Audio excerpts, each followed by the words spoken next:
So, good morning and welcome everyone to the Valo Fest with our first session today in the experience track. Just a quick reminder here, you are in the experience track. On the other end, there is the solutions track going on.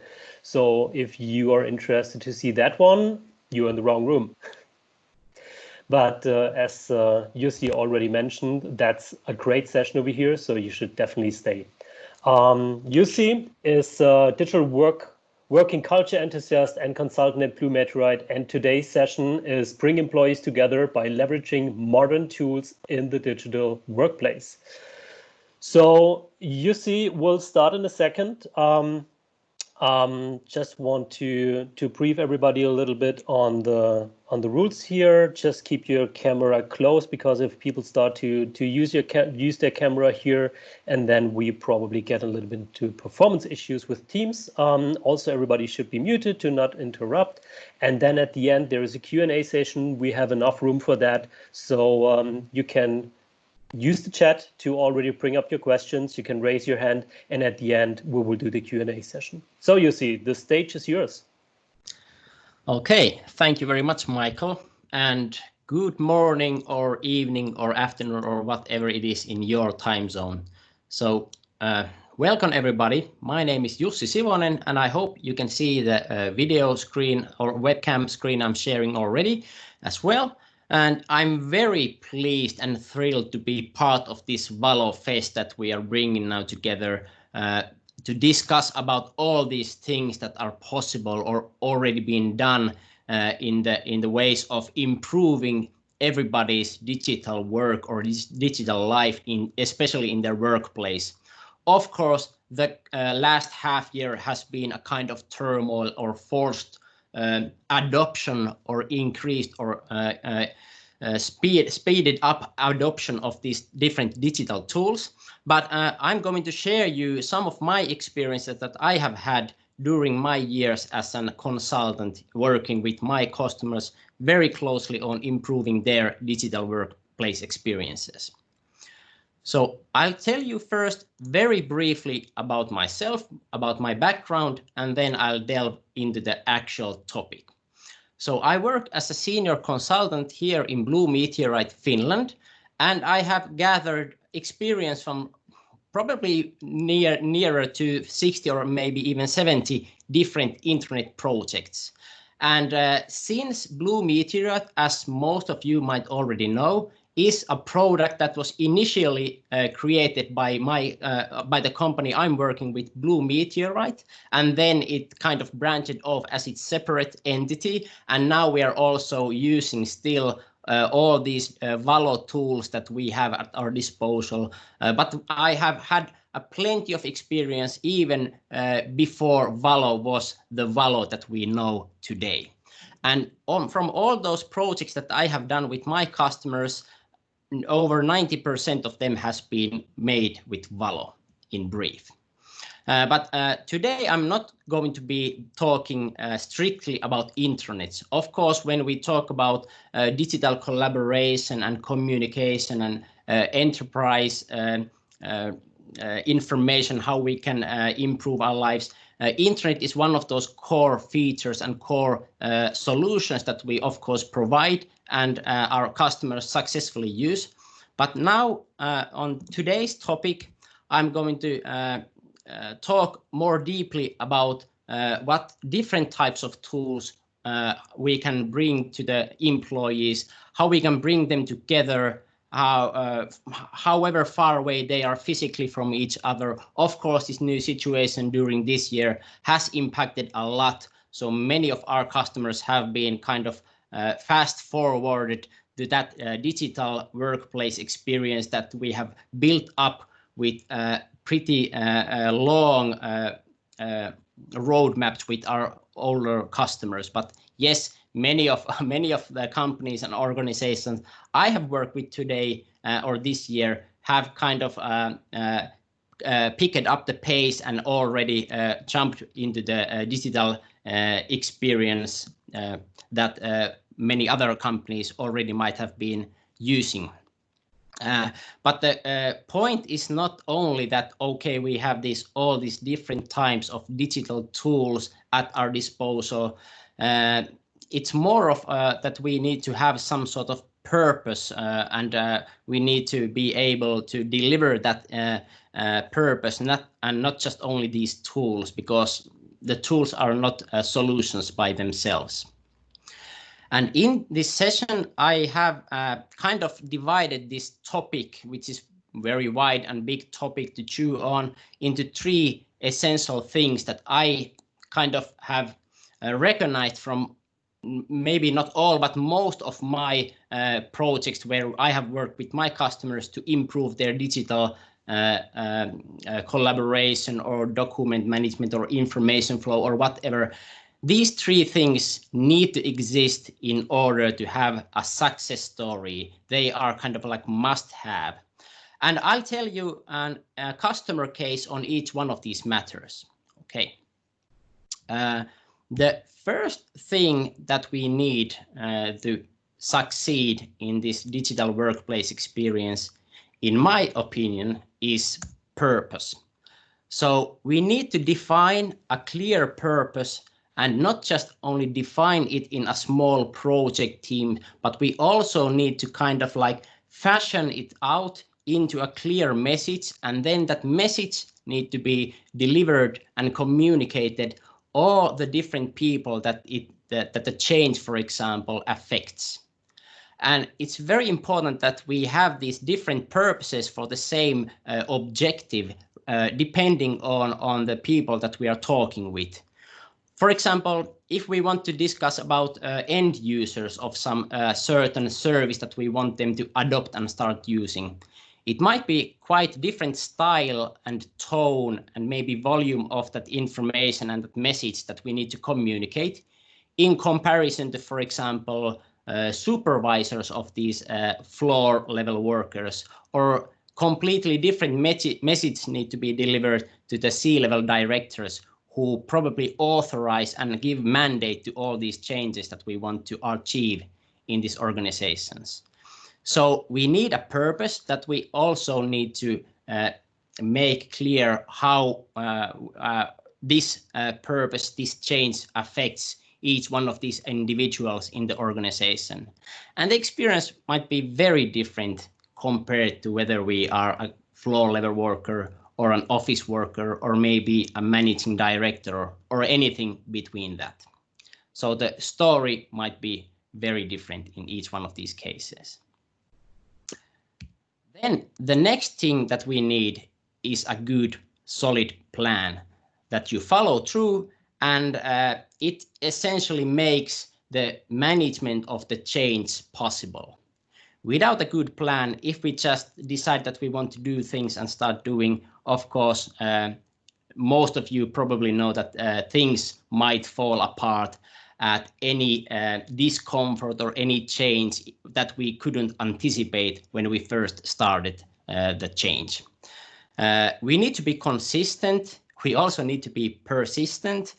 We need to often repeat our message so it catches up on everyone. And also we need to make sure that everyone that is willing to embrace the change is able to participate. So we need to repeat our message that we defined first and make it repeated enough that everybody knows how it will affect me and what are the benefits, what are the downfalls, how it affects my work directly or indirectly. There are a lot of things that we need to do, and in order to succeed this, we need to have this solid, good, what I usually call a success plan. Not just an adoption plan or implementation plan or project plan, but I like to use the word success plan because it essentially catches the thing that we want to achieve. We want to succeed in this change. We want to succeed in this adoption of this IT system that we just purchased, or whatever that objective might be. And once we have that momentum going, that we have attained with a good plan and a lot of training, a lot of communication, a lot of listening to our customers, it's not enough. We need to be, we just gotta keep pushing. So it's not good enough that until it sticks to the end users or the people who are affected, and it comes from that new way of working that we are achieving into simply way of working. So that is, of course, company culture. At the end of the day, I think that it's the company culture that defines the way we work in our organization, and, for example, how good or bad we utilize all these tools that we have at our hand. So initially, it might seem that, okay, this project, this change was a success. We have a good user adoption metrics, or nobody's complaining about it. Nobody's thinking about the old system that was so much better. We cannot hear any of that grumble. But it's the time that will set the record straight and tell us whether we were able to change the company culture, how we managed to change it, and the change kept. It didn't slide back to the old ways of working, which is a true threat in every IT project, in my opinion. Okay, just a little sip from my water. It's very hot here in Finland. I think it's over 30 degrees Celsius here in my room. Okay, keep yourself hydrated. We have a long Valo Fest in front of us, and this is just the second session of this fest. So I'll tell you 3 different stories, and I call them boldly 3 successes in this case. I'll tell them in a reverse order in comparison to what I just listed. So I'll start with an example of a customer case where we managed to kind of challenge the existing working culture and making it better with some consistent changes that we communicated thoroughly through that organization. And then I'll also give a brief glimpse of how in these, at least in these bigger cases where there's a big organization that wants to achieve some consistent change, how we created and executed this success plan that I mentioned. And then the third, I think the most important use case in my session is going to be about a concrete, solid example how these digital work tools can bridge the gap between employees of different color, how we can achieve a better collaboration between so-called blue collar field workers working out there in the field and the office workers working from their comfort of their air-conditioned offices with all the digital tools and fancy devices and services that they are accustomed of using. So all these different use cases, but the trick is that they more or less are connected to each other. So I got a great permission from one of my customer companies to tell their tale, what we have achieved in the last year with when I was working with them pretty closely when we started this journey. So the company that I'm talking about is called VAPO. So it's a VAPO, it's a Finnish company that we have, our company Blue Meteorite has worked pretty closely for at least the previous 5 or 6 years that I have worked in my current position in this company. And I'm going to show or tell you a story how Valo Teamwork was able to unify this diverse company, how its employees and working habits were kind of able to be connected by utilizing Valo Teamwork. So this is a case about the culture change. So briefly about the company. So VAPO Group is a Finnish company, but it's more or less international company in my point of view, or in my perception. It operates in over or in 7 countries. It's consists of 12 different subsidiaries, so separate companies, and the workforce consists of over 1,000 employees.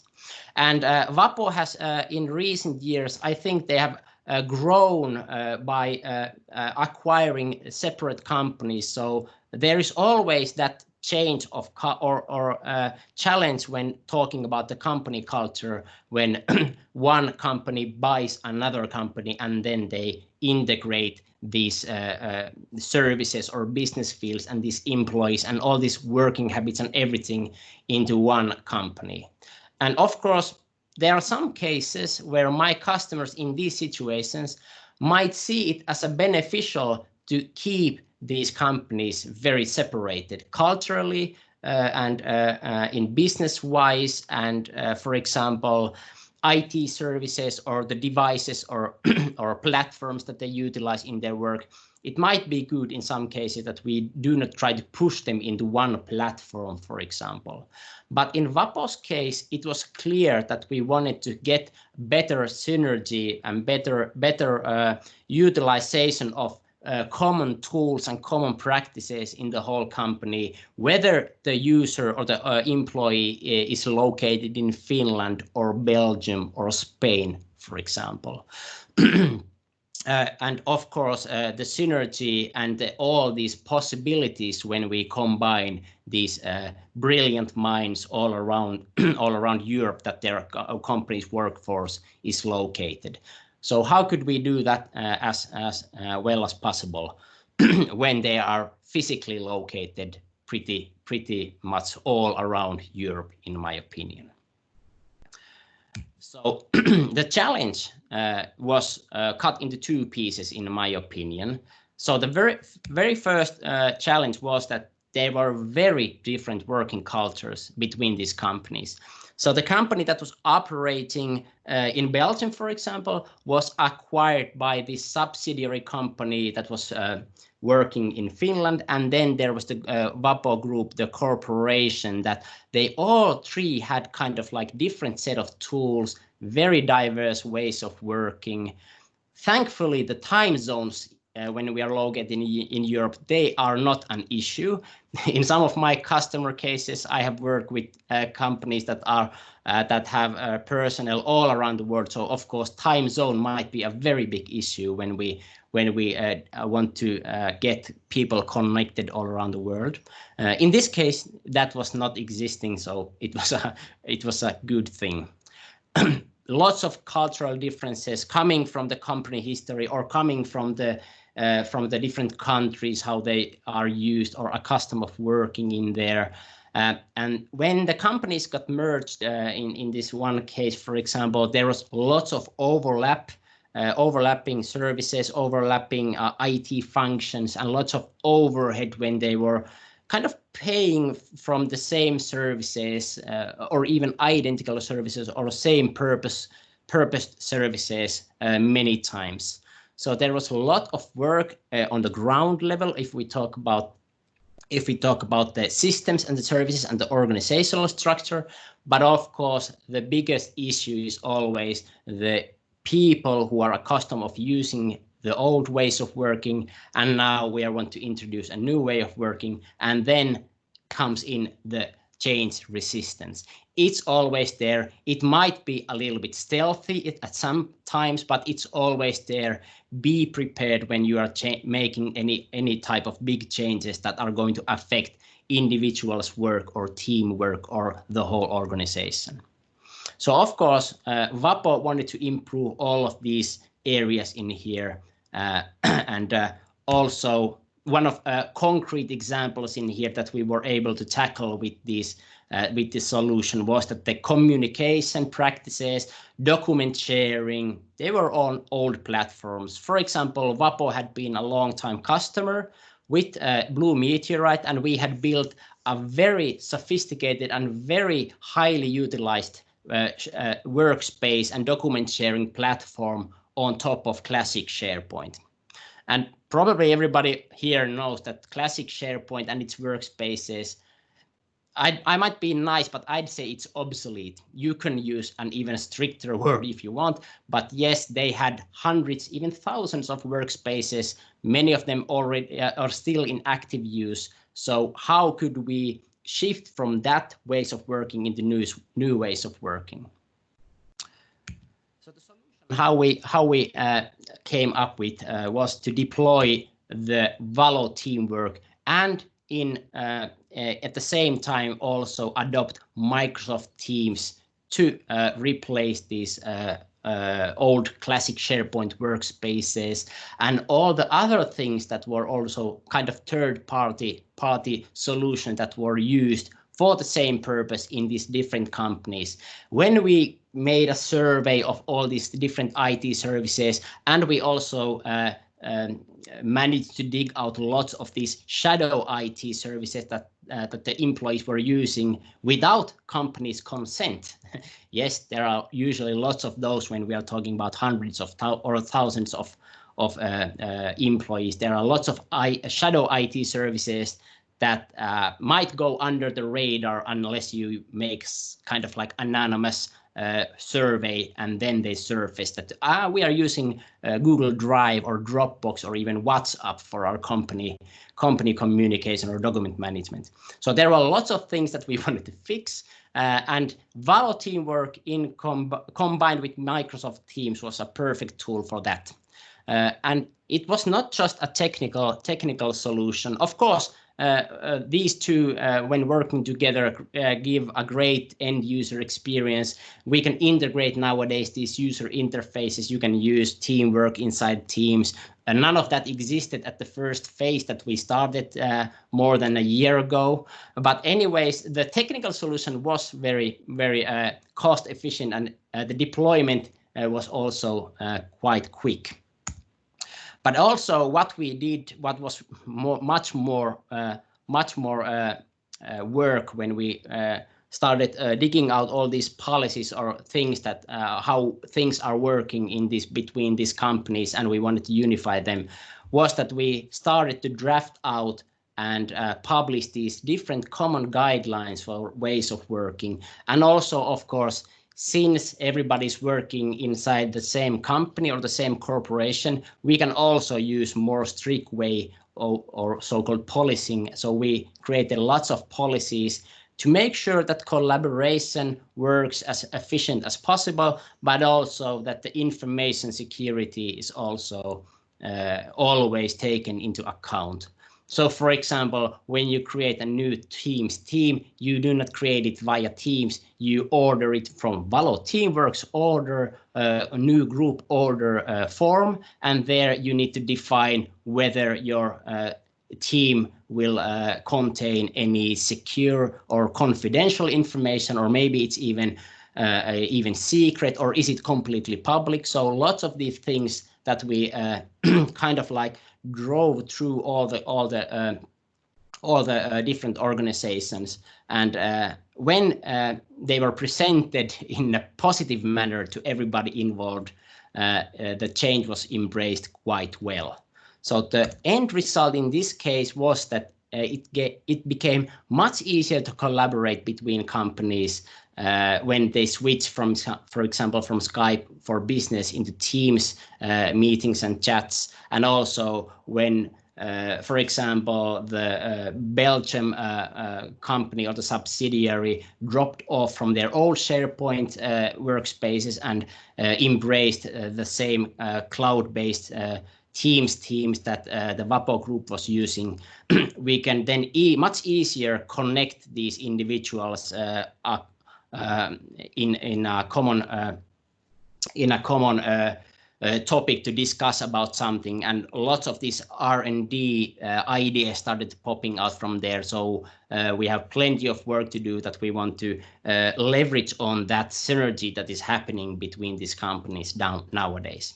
And in my opinion, the change was consistent and it was successful. So I definitely have the guts to call this example a success story that changed the company culture, how they work, despite the fact that they were very diverse, very different in cultures, very different language barriers or anything like that. We were pretty well successful in this case. Okay, but time is running, so I'm going to go to my next case, which is also VAPO Group. So I'm going to tell about the plan that we created to make this change permanent. So how did we in practice did it last year, how we managed to get these users embrace the new ways of working. So in this case, if we think about the challenge that we had, was that the deployment of these new digital tools between these different companies and all these different countries. So quickly we noticed that it's not going to be enough that we have this one basic training, or we just post something on the internet that things are going to change. We quickly abandoned all of those approaches, and we went to a much more rigorous approach when thinking about communication or building awareness, or making sure that people understand how it affects me, how they can embrace the change, so we minimize the resistance that occurs or anything like that. Because basically there was no internal change management office or any established practice how to make these changes successful. So we had a bunch of tools that we implied in here to make sure that the change is going to be successful. So the solution was, in this case, a step-by-step implementation plan. I have made a rough draft in here. Of course, it had plenty of minor details there that we executed. But of course, the very first thing that you need to do is to open up the communication about the change as soon as possible. Usually when my customer wants to start a project and they have decided a lot of things already, and then we start off talking about communications plan, for example, and they ask, when should we start communicating about this change to our end users, to our employees, or whoever is the stakeholders in this case? And my answer is always yesterday. You should have done it already. So it's never soon enough to start talking about the change, to start building up the hype or minimizing the resistance, whatever the use case is. So open up the communication as fast as possible. And of course, we had a pretty solid plan. You can see the screenshot in there about Valo Teamwork. It has a nice feature nowadays that you can side by side or after each other, you can show the old classic workspaces and the new groups-based teams or whatever group-based collaboration services from Office 365 the customer is using. You can see them side by side. So we could pretty easily drop off the old classic workspace solution from there.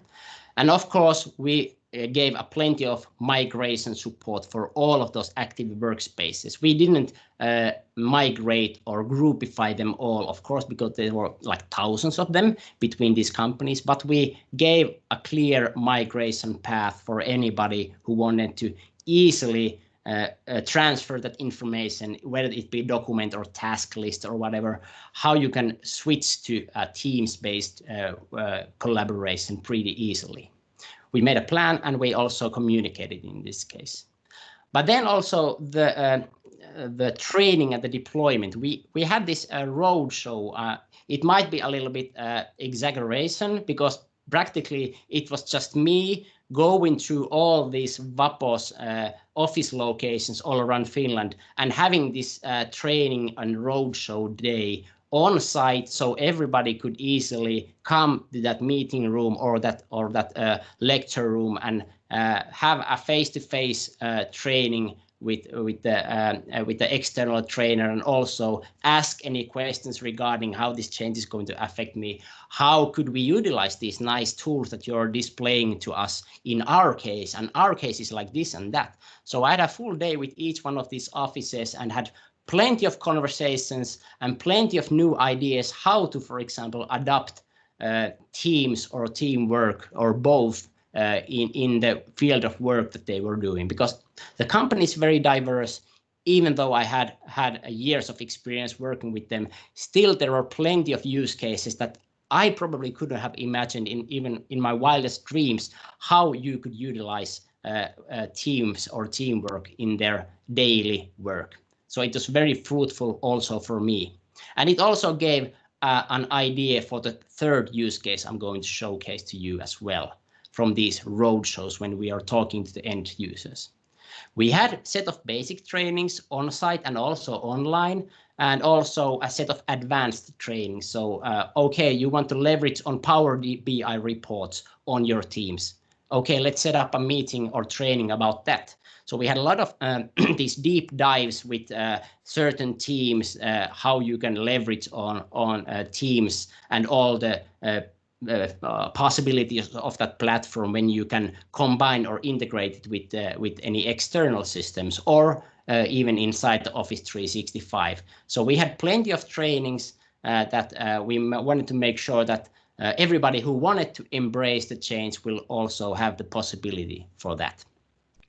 And also we kind of recruited these change agents to each one of these divisions and teams. So we talked quite a lot of these benefits, and when somebody got interested enough that they asked about it from us more, then we immediately grabbed on and made them a change agent, kind of like brainwashed them into new way of thinking, how to implement these tools in your business line or in your division or in your team. It depends on whoever was in contact with us. And also the solution we implemented this pro-site change management methodology. We have a couple of trained change management professionals here in company, but even though if you are not aware what this means, in brief, it means that all these things that I listed here, building awareness or making sure that the change sticks, reinforce it, applying a set of tools to mitigate the change resistance. There are plenty of things that you could also learn even though by browsing through the website or something like that. So it's a very good set of tools that you can use to make sure that IT projects, for example, are a success every time when you start a new one. But also as a second part of this solution, we also had a good, or I'd say great collaboration between our partners that we have. So in this case, I need to thank Valo for building a great partner network that I can tap into and leverage on and exploit, so to say. So we had a bunch of partners already all around the world. So we could kind of like pick the ones that we wanted to have in our team, and we then made a collaboration with them to make sure that we can provide localized training in the sites also in Sweden or Estonia, for example. My Swedish is very rusty. I couldn't hold a candle in a training session, but we had a great Swedish partner that delivered the trainings, both the basic trainings and the teamwork trainings and the deep dive trainings in local language to the VAPO's Swedish subsidiary company's employees. So it was a very good thing that we have a great bunch of partners in our network that we can help each other when it is needed. But also we had a very big integration project, which was kind of like decided that this we are going to drive through with Teams. So when the Belgium company was integrated or bought, acquired by VAPO, VAPO's subsidiary, hundreds of people were involved. There were plenty of integration projects that were working there. And then they had this project management manager or project management office who had plenty of these different projects to work with. We kind of managed and collaborated all of those with Teams and Teamwork. And the good thing about it was that plenty of these project managers and also second level people involved got a pretty good deep dive into these tools. So now they can use the same set of tools and learn skills in their next project. So it was very beneficial and useful as well. And the result was that when we investigated a couple of metrics that we set at the very beginning of this endeavor, we noticed that we got a very good results. The user adoption rate was very good, and also we could, for example, strip down or get rid of some old IT systems that might have been overlapping or get rid of some licenses that were not anymore necessary. But the best thing, in my opinion, was that even when we tried to encourage people to give us feedback whether this change has been affecting them positively or negatively, the negative amount of the amount of negative feedback was very minimal. And in my opinion, that is the best meter to make sure that the change is a successful one and the adoption is made in the right way. So that was very important for us to make sure that we have these metrics that we can follow. We can see the drop in internal emails. We can see the rise in teams adoption and the creation of new teams. We can see that the amount of active SharePoint sites and team workspaces are going down. Every of these metrics showed us that we were going in the right way.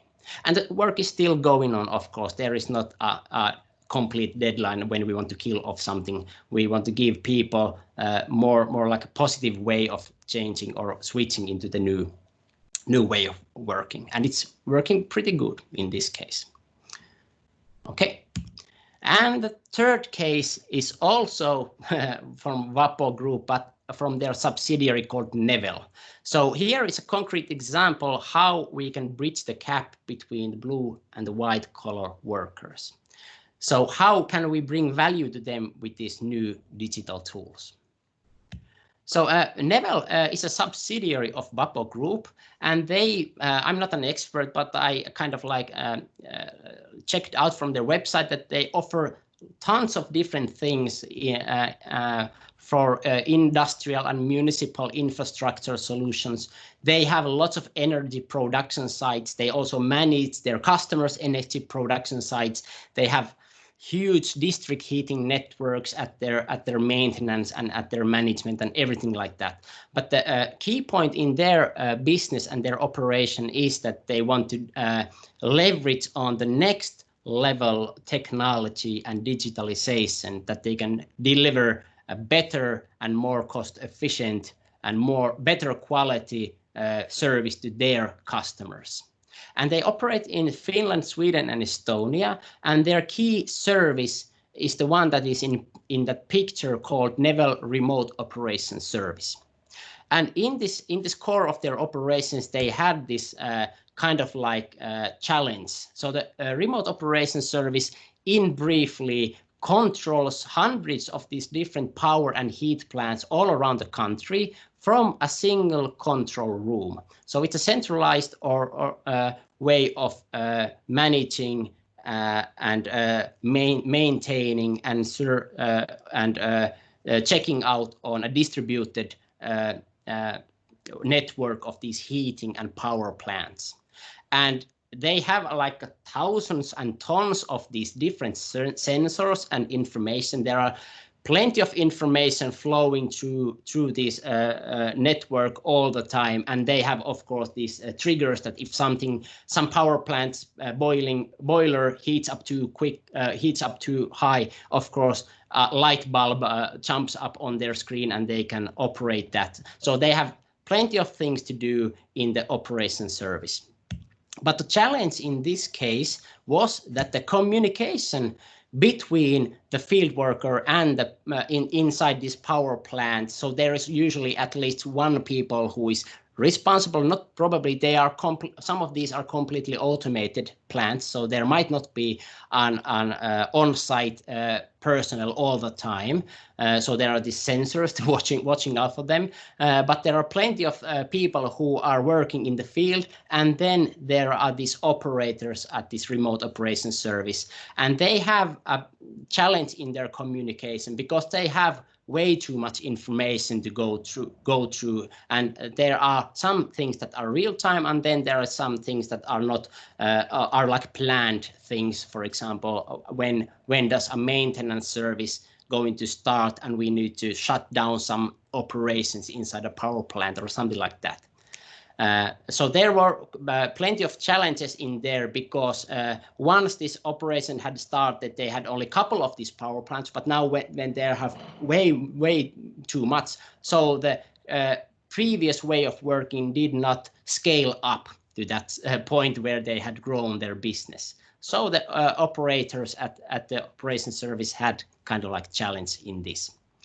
But also there was this gap of information that was happening when the or the operator shifted between these working shifts.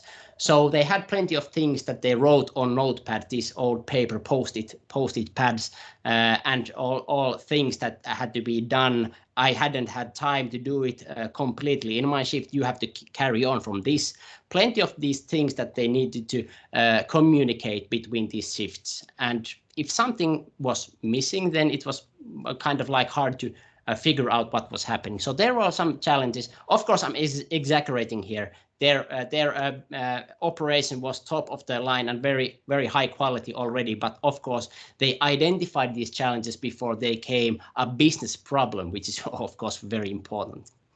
So the solution in our case was that I discussed with the guy in the picture who is called Ture, who is the remote operation service manager, who is responsible for all this operation, how things work, how people make sure that correct information is not known to everybody involved and everything like that. I talked about his worries, and we came up with a solution that we will build a kind of communication dashboard on top of Teams user interface. And in the core of this dashboard were the planner plans. So we had a planner plan for maintenance tasks. So every time a scheduled maintenance task or anything else that needs to be done needs to be communicated, whether it be from the operator to the field worker in the power plant or vice versa, it will always be written down as a task in that planner plan. And there we can see the schedule, we can see who is responsible, we can see the priority maybe, we can see the progress of that task if it's a big one. And of course, we can recycle these tasks. They didn't have to do these recurring tasks all time over. We made a simple plan how we can have all these recurring tasks. Oh no, I hope the background noise is not too much, because the whole building started shaking from the construction yard nearby. Yeah, so the planner plan had these tasks, and everybody at one glimpse could see what is happening and what is going to happen in each one of these power plants, which were practically these planner plans silos or these groups of tasks. And secondly, we of course had all these things that need to be written down so you can check it out later. So we used OneNote for those plans, memos, and anything that was on those post-it notes. You can see that in this picture there are not lots of these post-it notes anymore visible, because we kind of cleared them out and made them digital so everybody can see them, everybody can edit them. So it was a simple tool for a simple task or simple need. And also, of course, there were lots of things that need to be communicated. Usually they pick up the phone and call the operator or call the power plant personnel in there. But the problem, of course, with calling is that you cannot see it afterwards, what was discussed, what was decided, and who need to do what. So majority of those communication that was happening via email or mobile phones was shifted into Teams chat. And of course, it enables anybody to be able to follow through what is happening in each one of these power plants, what was discussed, what was decided, what is done, in addition to all these planned plans inside Planner. So the field workers, of course, use the mobile app because they don't have laptops or anything like that when they're working on the field. Teams mobile app works perfectly for that. I highly recommend of everybody recommending it to your customers or to your employees to install the Teams app. on your mobile devices as well. But the operators got an integrated Teams view to their main screen. So their concern is to make sure that anything in those screens and in those sensors is working as intended. So we also integrated the Teams user interface view. It's approximately where my red arrow is pointing out. Of course, it's not yet in that picture, but yes, it's nowadays in there, and it's working well. Anybody who is coming to the operator room can see the happenings in that planner plan that is always visible in that window as well. Okay, so the result was that they had a lot of less dropping of information and blackouts and need to call afterwards after the working shift to make sure that something, because they needed to make sure that something is done or something is decided. So there are no uncertainties in their operations tolerated at all. But yes, they got a very much more coherent way of working by utilizing the Teams interface and using planner plans, OneNote, Teams communication, some documents also there if they have any work shift plans or anything like that in there. But the main point is that with Teams, the user interface is not only available for the office worker, but also for the field worker. Okay, and it was a success in my opinion and in the customer's opinion as well. So to conclude or to wrap up my session's key takeaway for everybody in here is that I think the technology is quite ready. We have a great Teams user experience, something that Microsoft finally got right this time. As a Microsoft consultant, I have seen plenty of tries, but in this case, I think they made something correct from the very beginning. But it's not enough. In my opinion, it's only 20% of the objective that we have the right technology. It's definitely the culture that is going to make or not make or break the change that we want to achieve. So it's always about the people. Don't forget this.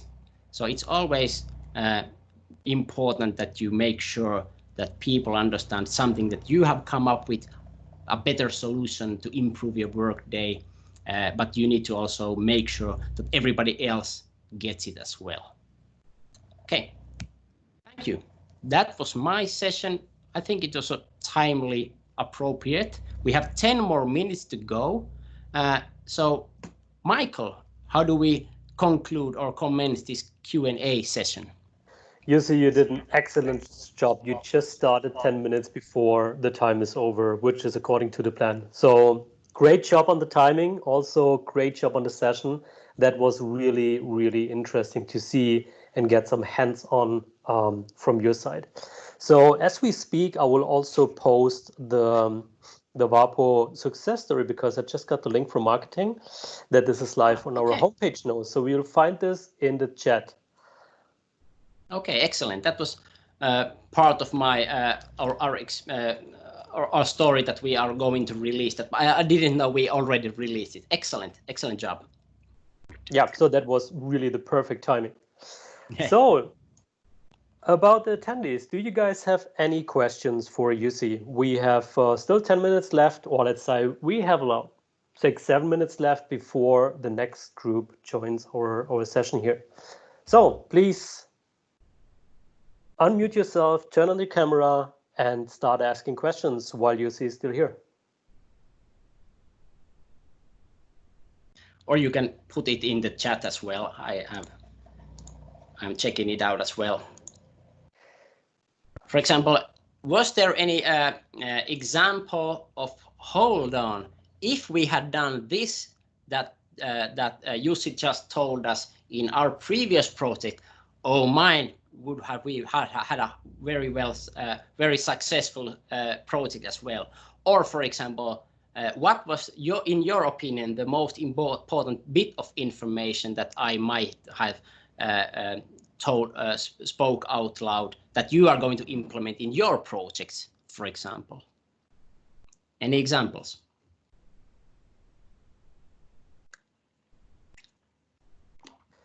It looks like you did such a great presentation that you left no questions unanswered. Yeah, that's a first.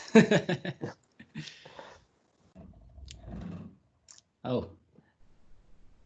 Yeah, and don't worry about your background noise. It was like, yeah, a little bit of a vibration. Let's call it good vibes in the background. Okay, that's good. But this is what happens if you have a presentation. That's Murphy's Law, and we all have to follow it. Yeah, exactly. Besides this, I think like 40 degrees heat in here as well. 40 degrees, it's already going crazy in the northern countries. Yeah, well, inside at least. In this, I'm having my presentation and working currently remotely from the children's room. It's the most quiet one once you get the children out, of course. but the downside is that the window is on the sunny side, so it's very very warm in here. Mm-hmm. Okay, hey, Trude has a question. Yes, hello, do you hear me? Yes, we can hear you. Yeah, I'm in Norway. I just want to say thank you very much for a very interesting presentation. And just a small comment that I would say is I really love the fact that it's people that matters. And also the most difficult to change when implementing and changing, that's the culture. So that's what I will bring with me, that we really need to work on the culture also, not just implement new tools and think that they will, everybody will embrace this. And also we need some front runners in order to change the culture. Yeah. Thank you. Exactly. Very good comment there, Trude. Thank you. So, Marita has also a question. Okay, like a comment. So, do you have any requirements, for example, recording your Teams meetings or stuff like that? Because we are using also Skype, and we need to make recordings on Skype. And how do you didn't mention anything regarding that you need to replay some of your meetings. How do you arrange that and have kind of archive of those meetings?